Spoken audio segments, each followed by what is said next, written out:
Hello மக்களே, எல்லாருக்கும் வணக்கம்.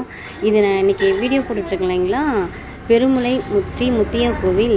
அந்த கோவிலில் இது ஒரு தனிப்பாட். இதுதான் வந்து ராயப்பா சுவாமி அப்படின்னு சொல்லுவாங்க. இந்த கோயிலுக்கு தான் வந்துட்டு இங்கே கெடா வெட்டுவாங்கள்ல, பூஜைக்கு கெடா வெட்டுவாங்க. அங்கே கெடா வெட்டும்போது இது ஸ்ரீ அருள்மிகு ராயப்பா சுவாமின்னு இருக்குங்களா, இந்த சுவாமிக்கு தான் வந்து இந்த கோயிலில், அதாவது முத்தியாங்கிற வந்து சைவம், அவர் வந்து முருகன்.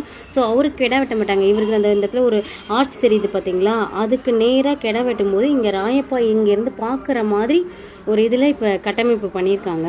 இதுதான் இந்த யாகசாலை, ஏகம் வளர்க்குறாங்கல்ல, இது வந்து எங்கள் ஊரோடைய பெருமைங்க. அவ்வளோ ரொம்ப ரொம்ப இந்த சுற்றுப்பட்ட கிராமத்துலேயே இந்த அளவுக்கு கிராமம் இல்லை, எங்கள் சைடில் யாருமே இந்த மாதிரி பண்ணல. அந்தளவுக்கு ரொம்ப கிராண்டாக பண்ணிகிட்ருக்காங்க.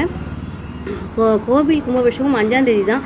ஆனால் எங்கள் ஊரில் 10 நாளாகவே ரொம்ப இதாக இருக்குது. எனக்கு இன்றைக்கி தான் டைம் இருந்துச்சு. ஸோ இன்றைக்கி தான் போயிட்டு என்னால் முடிஞ்ச அளவுக்கு கொஞ்சம் வீடியோ கவர் பண்ணியிருக்கேன். இதுதான் ராயப்பா சுவாமி.